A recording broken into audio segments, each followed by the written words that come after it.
Halo teman-teman, di tutorial kali ini kita akan bicara lagi tentang Fast API Framework. Di tutorial ini kita akan belajar bagaimana caranya membuat push notification menggunakan Fast API dan juga Firebase.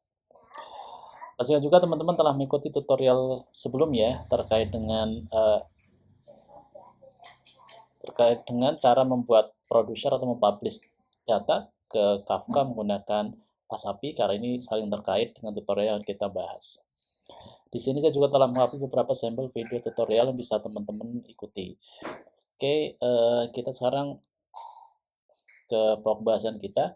Jadi kalau teman-teman mengikuti tutorial sebelumnya, kita telah membuat publisher menggunakan Pasapi, dan juga kita telah membuat topik di Kafka. Pastikan juga nanti teman-teman sudah menginstal, sudah menjalankan Kafkanya, sudah merunning Kafkanya. Bagaimana cara merunning Kafka? Teman-teman bisa mengikuti tutorial sebelumnya yang terkait dengan menyiapkan produser Fast API dan Kafka dengan Docker. Nah, di tutorial ini saya telah membahas bagaimana caranya merun Kafka. Kemudian di tutorial selanjutnya ini kita akan belajar juga bagaimana caranya men-setup atau mendapatkan kredensial dari Firebase. Oke, pertama teman-teman nanti perlu melakukan registrasi terlebih dahulu di Firebase console firebase.google.com. Nanti teman-teman meng-create project-nya, create new project. Setelah itu teman-teman bisa mendapatkan project ID-nya. Terus tinggal dipilih, klik Firebase App. Terus jangan lupa pilih yang bagian ini, project overview. Di sini bagian sini tuh ada tanda gerigi ya, ini tinggal diklik, terus pilih project setting, sekarang berpindah ke service account. Nah, di sini teman-teman nanti bisa langsung mengenerate service account-nya. Jadi tinggal generate key service account, pilih bahasa programan yang dipakai. Di sini kebetulan saya pakainya adalah generate Python ya, saya pakai Python. Oke, sekarang kita back to kembali lagi ke pembahasan kita. Jadi setelah teman-teman mengikuti tutorial sebelumnya, mempelajari tentang bagaimana cara mempublish data atau publish data ke Kafka, sekarang kita akan bikin konsumernya. Jadi pertama yang perlu teman-teman persiapkan adalah teman-teman nanti perlu menginstal Fast API, terus IO Kafka, Firebase admin. Jangan lupa ini yang sebelumnya belum kita install, jadi kita perlu menginstalnya. Cara menginstalnya pun cukup mudah, seperti biasa, tinggal nanti pip install min r requirement.txt, tinggal cara seperti ini.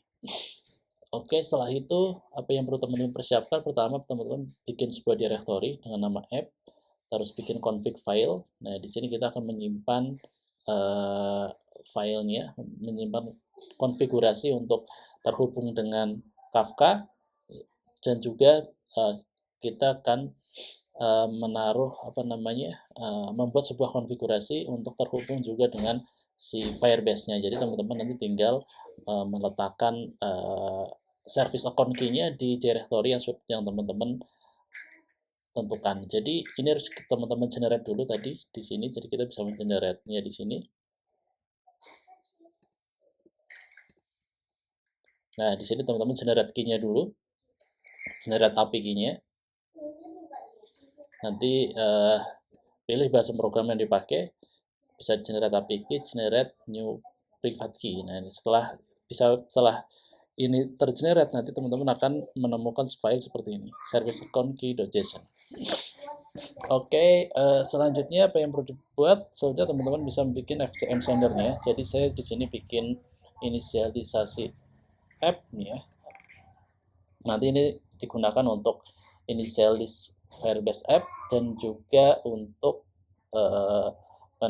untuk mengirimkan notification ke FCM-nya. Jadi hal yang paling terpenting di Firebase versi sebelumnya, untuk mengirim data kita menggunakan send multicast, tapi di Firebase yang versi terbaru, API yang versi terbaru menggunakan send edge for multicast. Ini yang dipakai adalah ini. Oke, selanjutnya apa yang perlu dilakukan? Teman-teman perlu membuat sebuah Kafka consumer. Ini seperti biasa, Kafka consumer ini nanti dia yang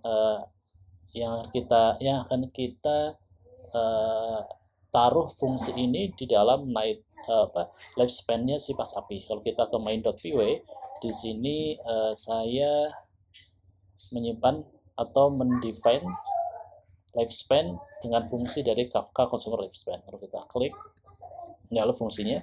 Pertama, fungsinya adalah dari fungsi dari Kafka Consumer Lifespan ini pertama dia akan mengelola startup, melakukan inisialisasi Firebase, terus mulai Kafka Consumer, terus menjalankan consumer notification sebagai background task. Nah, jadi